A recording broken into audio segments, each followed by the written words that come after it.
आज के इस क्लास में हम कक्षा 8 के विज्ञान से अध्याय 7 बतलाएंगे और इसका नाम है सूक्ष्म जीवों का संसार, सूक्ष्मदर्शी द्वारा आंखों देखा। तो इसके सभी प्रश्न एवं उत्तर को हम बतलाएंगे। तो आप लोग वीडियो को शुरू से लेके अंत तक देखिए और चैनल पर नए तो चैनल को सब्सक्राइब करके घंटी को बजा दीजिए। तो चलिए अब हम प्रश्न की ओर बढ़ते हैं। तो यहाँ पे 1 नंबर में प्रश्न दिया हुआ है, सही विकल्प के आगे सही का निशान लगाइए। तो 1 का क में है सूक्ष्म जीव जो परपोषी में गुणन करता है, तो वो हो जाएगा विषाणु जो है सो परपोषी में गुणन करता है। उसके बाद ख में है दूध को दही में बदलने वाला सूक्ष्म जीव है, तो दूध को दही में बदलने वाला सूक्ष्म जीव हो जाएगा लैक्टोबैसिलस, ठीक है। उसके बाद ग में है मलेरिया रोग का कारण है, तो मलेरिया रोग का कारण हो जाएगा प्रोटोजोआ। उसके बाद घ में है चीनी को अल्कोहल में परिवर्तित करने वाला प्रक्रम हो जाएगा किण्वन। उसके बाद अंकों में दिया हुआ है पाव रोटी या इडली के फूलने का कारण हो जाएगा ईस्ट। उसके बाद क में है विशेष यंत्र, यहाँ पे खाली जगह में आ जाएगा सूक्ष्मदर्शी का उपयोग सूक्ष्म जीवों को देखने के लिए किया जाता है। तो यहाँ पे 2 का आंसर हम बतला देते हैं, ठीक है। इसका हम आंसर लिख के रखे हुए हैं, इसमें नहीं दिखाई दे रहा है, ठीक है। तो आप लोगों को दिखला देते हैं, यहाँ से लिख लीजिए। यहाँ पे हम लिख लिए हैं, ठीक है। 2 का क में हो जाएगा सूक्ष्मदर्शी। उसके बाद ख में लिख दीजिएगा राइजोबियम। उसके बाद ग में हो जाएगा विषाणु। उसके बाद घ में हो जाएगा मादा एनोफिल। उसके बाद अंग में हो जाएगा ईस्ट, ठीक है। तो इस प्रकार से आप 2 का भर लीजिएगा। इसके बाद तीसरा प्रश्न है निम्न पर सही या गलत का निशान लगाइए। तो यहाँ पे 3 का 1 में है सूक्ष्म जीव केवल मिट्टी में मिलते हैं, तो ये हो जाएगा गलत। उसके बाद 2 में है सूक्ष्म जीवों को हम नंगी आंखों से देख सकते हैं, ये भी गलत हो जाएगा। उसके बाद 3 में है डेंगू मादा मच्छर एडिस के काटने से होता है, तो यह सही हो जाएगा। उसके बाद 4 में है मादा एनोफिलिस मच्छर मलेरिया परजीवी का वाहक है, तो यह भी सही हो जाएगा। उसके बाद 5 में है ईस्ट एक सेवाइल है, तो यह गलत हो जाएगा। उसके बाद 6 में है चेचक के टीके की खोज एडवर्ड जेनर ने की थी, तो यह सही हो जाएगा। उसके बाद 7 में है वायुमंडलीय नाइट्रोजन के स्थिरीकरण से मिट्टी की उर्वरता घटती है, तो यह गलत हो जाएगा। उसके बाद 8 में है टाइफाइड विषाणु से होने वाला रोग है, तो यह गलत हो जाएगा, ठीक है। पे मिलान करने वाला 4 नंबर में है मिलान करने वाला। तो यहाँ पे पहला प्रश्न दिया हुआ है राइजोबियम, तो राइजोबियम का हो जाएगा नाइट्रोजन स्थिरीकरण, इसको इसमें मिला दीजिएगा, 1 का 3 हो जाएगा।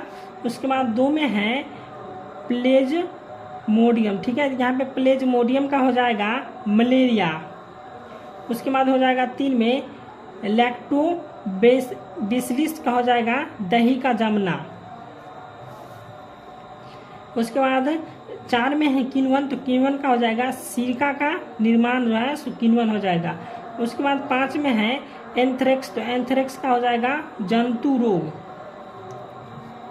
उसके बाद आपका क्वेश्चन आंसर है, तो चलिए इसको हम कॉपी पर बतला देते हैं। पहला प्रश्न देख लीजिए, 5 में है कि सूक्ष्म जीवों को देखने के लिए विशेष यंत्र सूक्ष्मदर्शी की जरूरत होती है, क्यों? इसका उत्तर देना है। यहाँ पे इसका उत्तर हो जाएगा क्योंकि सूक्ष्म जीव काफी छोटे होते हैं और ये सूक्ष्म जीव मिलीमीटर के हजारवें, यहाँ पे ये हजारवें या लाखवें भाग या उससे भी छोटे होते हैं, जो नंगे आंखों से देखना संभव नहीं है। अतः इन्हें देखने के लिए जो है सूक्ष्मदर्शी की जरूरत होती है। इसे देखने के लिए क्या होता है कि सूक्ष्मदर्शी की जरूरत होती है। यहाँ पे देखने के लिए हो जाएगा, ठीक है, यहाँ पे ए दिया हुआ है, ये हो जाएगा ए, ठीक है।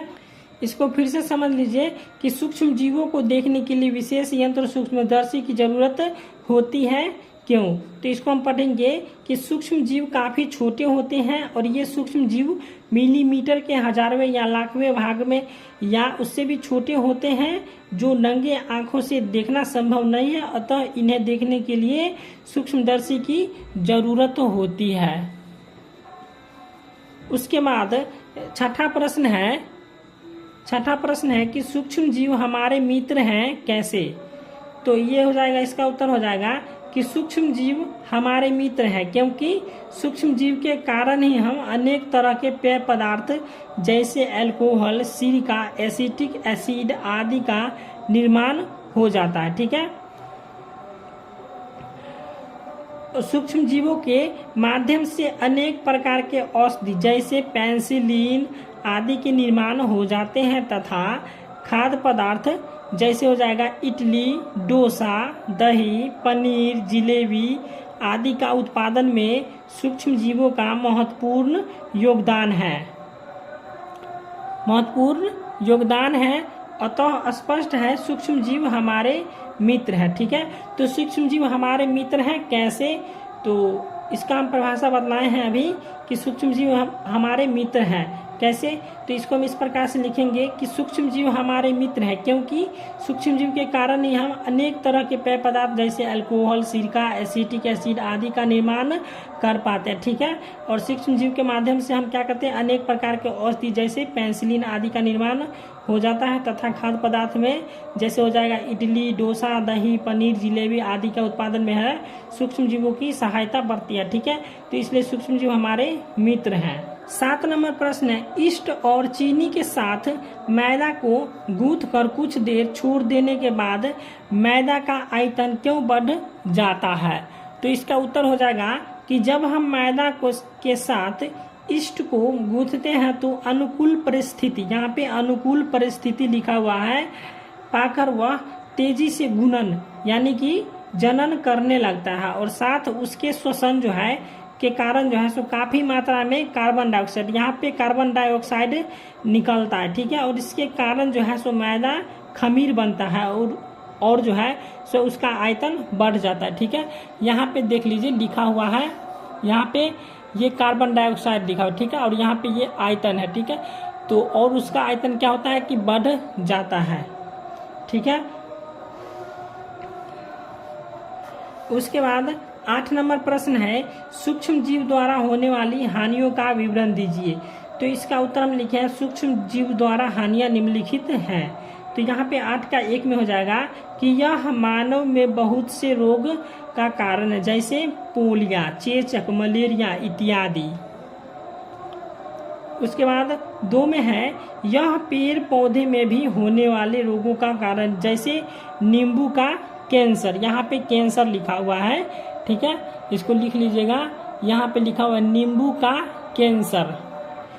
9वां प्रश्न है, नाइट्रोजन चक्र कैसे संचालित होता है? तो इसका आंसर किताब में है, चलिए इसको बतला देते हैं। तो यहाँ पे देख लीजिए, यहाँ पे देखिए लिखा हुआ है प्राकृतिक में नाइट्रोजन चक्र, तो यही इसका आंसर है, ठीक है। तो ये आप लिख लीजिएगा, ठीक है, यही आपका आंसर है नाइट्रोजन चक्र का। उसके बाद 10 नंबर प्रश्न है, पौष्टिकरण से आप क्या समझते हैं? तो इसका उत्तर हम लिखे हुए हैं। तो यहाँ पे इस प्रक्रिया में दूध को 70 डिग्री सेल्सियस पर 15 से 30 डिग्री सेकेंड के लिए गर्म करने के बाद जो है सो जल्द ही ठंडा करके भंडारित करने की प्रक्रिया को पौष्टिकरण कहते हैं, ठीक है। तो वीडियो अच्छा लगा तो वीडियो को लाइक कीजिए और चैनल को सब्सक्राइब कर दीजिए।